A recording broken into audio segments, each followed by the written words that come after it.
Mr. Deputy Speaker, I thank the members who have spoken in support of the bill. They raised many useful points which I shall try to address. Several MPs asked about the Integrated Checkpoints Command, or ICC.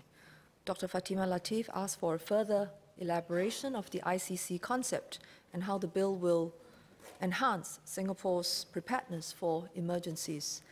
Mr. Patrick Tay asked how the bill will impact the lines of responsibilities across the various home team agencies working at the checkpoints.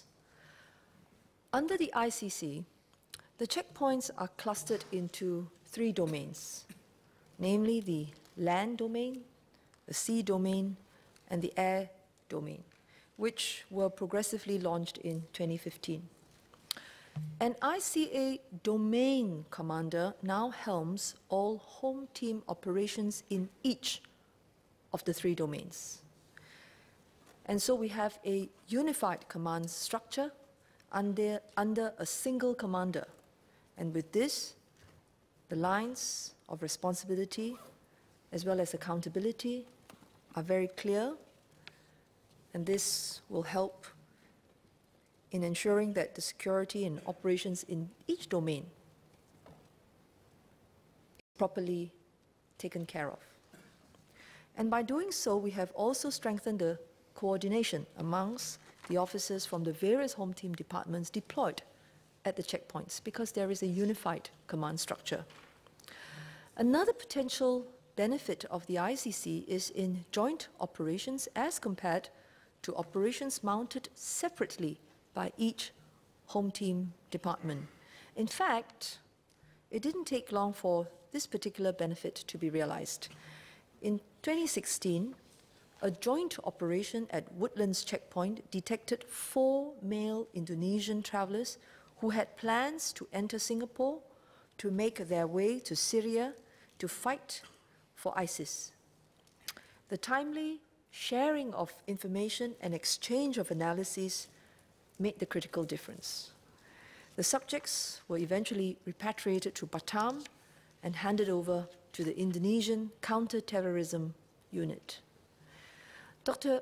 Fatima Lateef also asked about the coordination between ICA officers at the various checkpoints and how prepared we are for a planned multi-site incident.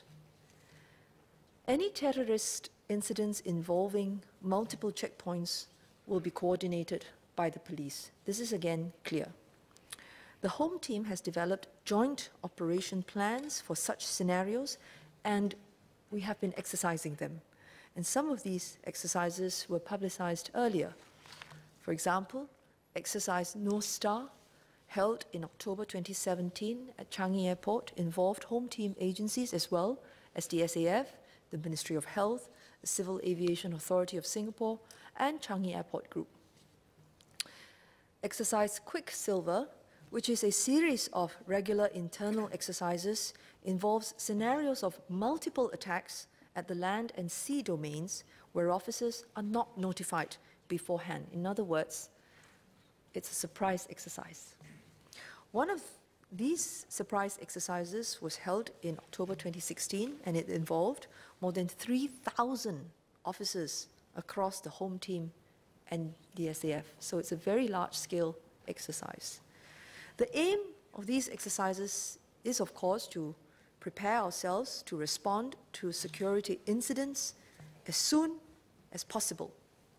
But I should stress that it's not just speed, it is also the quality and the effectiveness of the response that matters.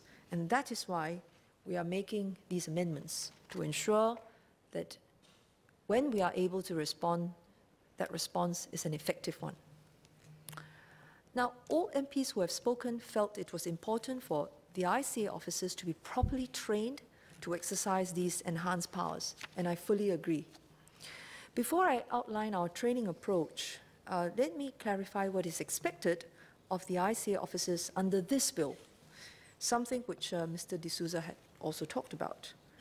Now, the ICA officers are not expected to become police officers. What this bill seeks to do is to empower ICA officers, who are usually the majority at the checkpoints to respond to security incidents within and in the vicinity of the checkpoint. This will further enhance the ICC concept, where the nearest home team officer to a security incident at the checkpoint will be a first responder, acting swiftly to mitigate the situation instead of waiting for the police officers to arrive. Once the police officers arrive at the scene, there is the clear understanding that they will take over the management and the investigation of the incident, including the recording of statements from arrested persons and working with the AGC to prosecute the person in court. The training for ICA officers is therefore designed specifically for them to be the first responders rather than full-fledged police officers. With this consideration in mind, ICA has been working with the Singapore Police Force to develop appropriate training courses for ICA officers. We need courses for newly appointed as well as current serving officers who are selected to perform protective security functions.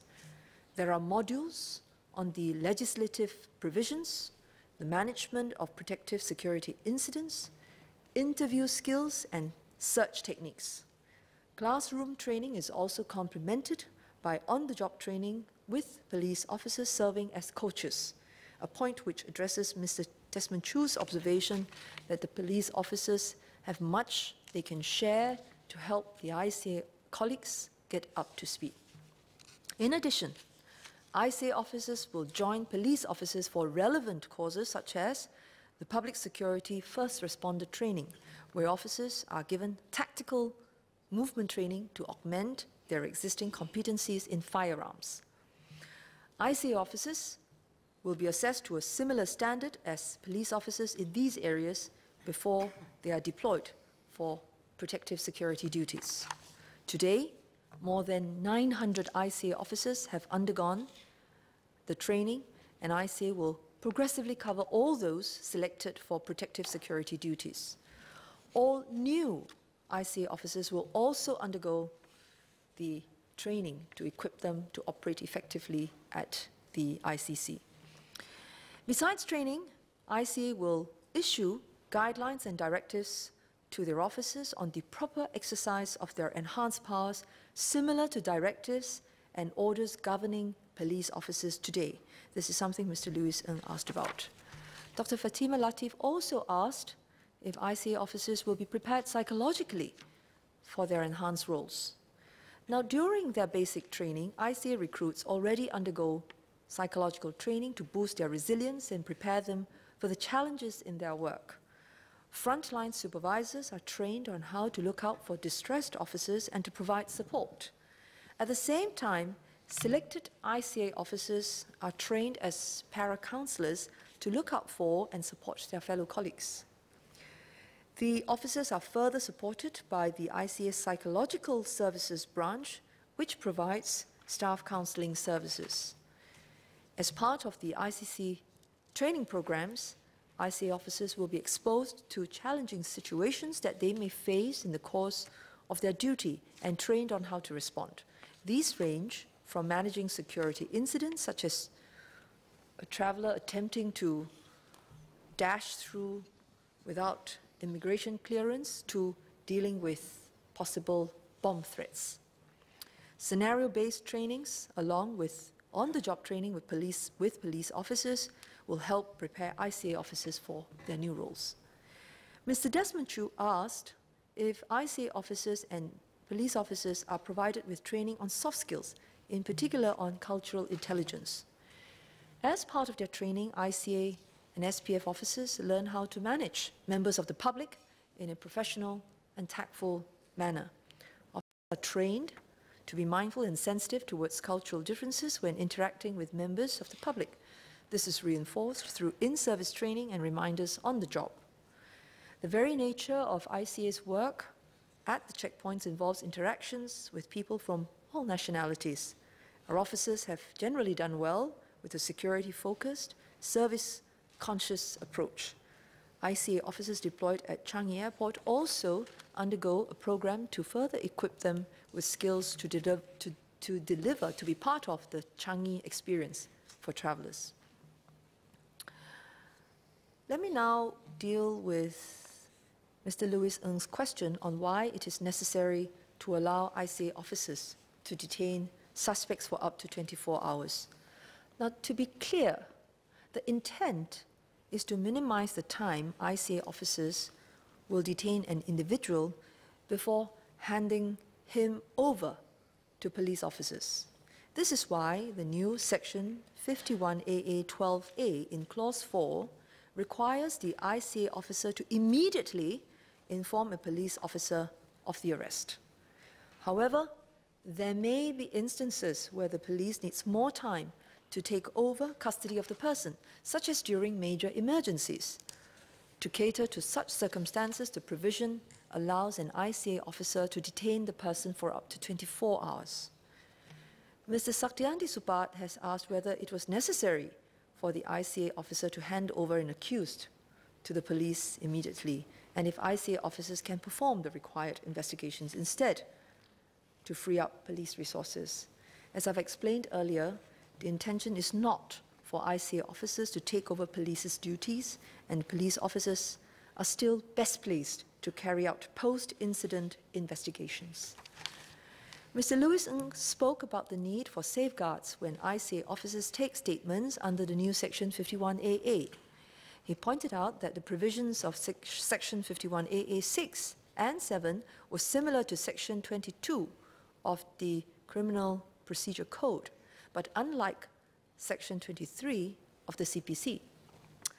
I would like to clarify that under Section 22 of the CPC, a statement can be recorded from any persons acquainted with the facts of a case, and this could include witnesses as well as suspects.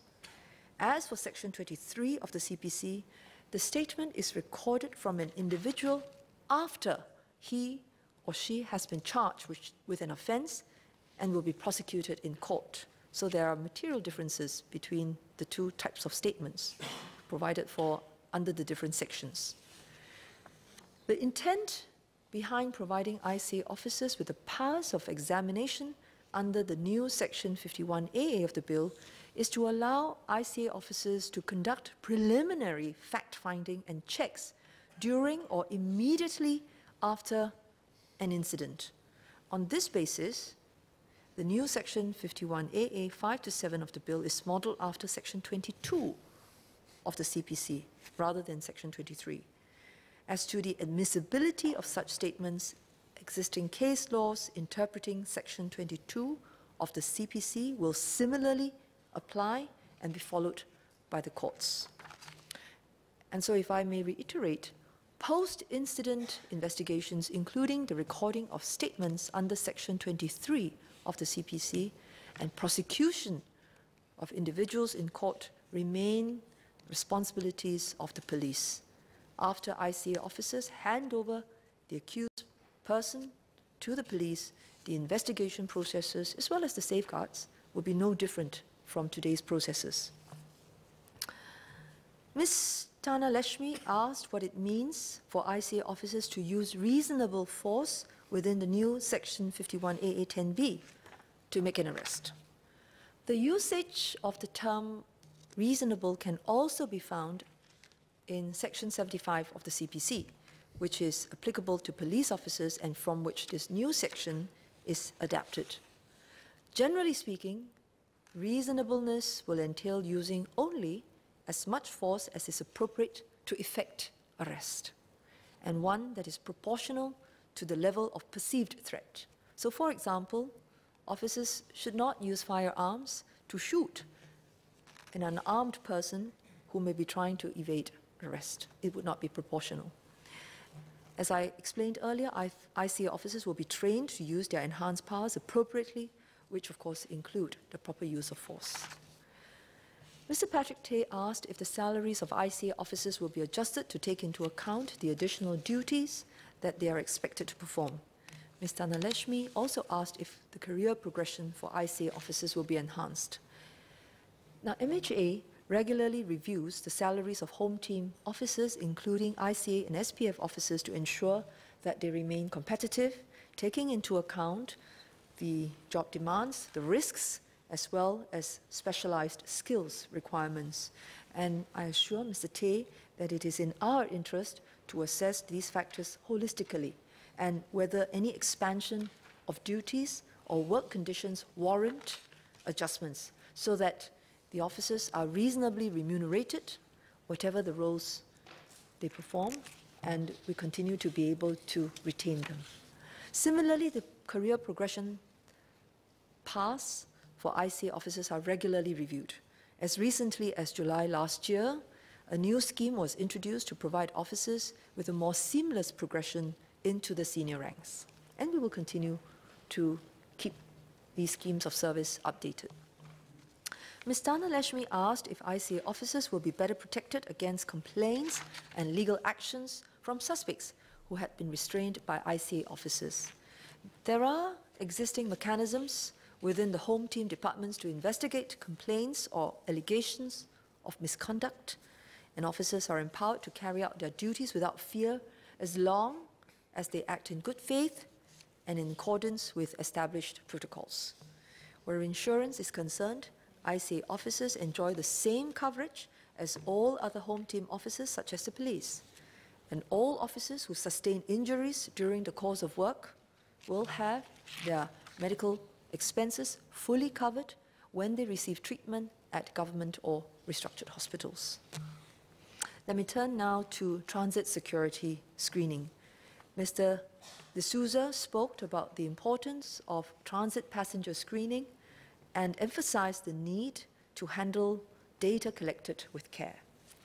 Ms. Dhanalashmi asked how data collected from the screening will be shared and if there are cross-border collaborations to optimize data use and information. Transit passengers are currently not required to present themselves for immigration clearance. The screening of transit passengers, thus, will allow ICA to detect travelers of interest or those who may be using stolen or lost passports. And that is why we need the personal identifiers. There are existing provisions in the Immigration Act that enable the sharing of such information with law enforcement agencies and other agencies for the purposes of investigation and for the prevention and detection of threats. But there are also strict protocols governing the sharing of information and safekeeping of data, and they will continue to apply. On cross-border collaboration, passport information of selected transit passengers will be screened against the Stolen and Lost Travel Documents Database, which is an international database administered by Interpol, and as Mr. D'Souza informed us, that database is a long one, has 38 million entries, but we will screen selectively against this database. Mr. Desmond Chu asked what measures will be taken to ensure that inconveniences to transit passengers can be minimized even as we step up security measures. In introducing transit security screening, MHA and ICA worked closely with the MOT, CAS and CAG, as well as airlines, to minimize the impact on passengers. We conducted field trials to test the procedures, and those resulted in several process refinements. They were very useful. And so we now assess that the minimum connecting times that can be maintained for most of the instances will remain unchanged. We are also working with CAG on protocols to clear passengers with very short connecting times. Ms. Dhanalashmi asked how members of the public can also play their part to identify and report potential or possible threats. I really want to thank her for raising this very important point about citizens' active participation, because that can be the crucial difference in ensuring Singapore's security. We started the SG Secure movement in 2016 precisely to raise public awareness of the threats we face and to increase the level of preparedness in the event of a terror attack to Singapore. Members of the public can certainly play their part in identifying potential threats in their neighborhoods or surroundings. At the checkpoints, they should not hesitate to inform the ICA officers and the police if they come across anything suspicious. Members of the public can also report suspicious activities to the authorities via the SG Secure app. And I'm glad to say that we regularly get such alerts. So, Mr. Deputy Speaker, I hope I've addressed our MPs' questions and concerns. In conclusion, the Immigration Amendment Bill will strengthen the security of our checkpoints by enhancing the overall operational effectiveness of the Integrated Checkpoints Command. With the support of this House, Mr. Deputy Speaker, I beg to move.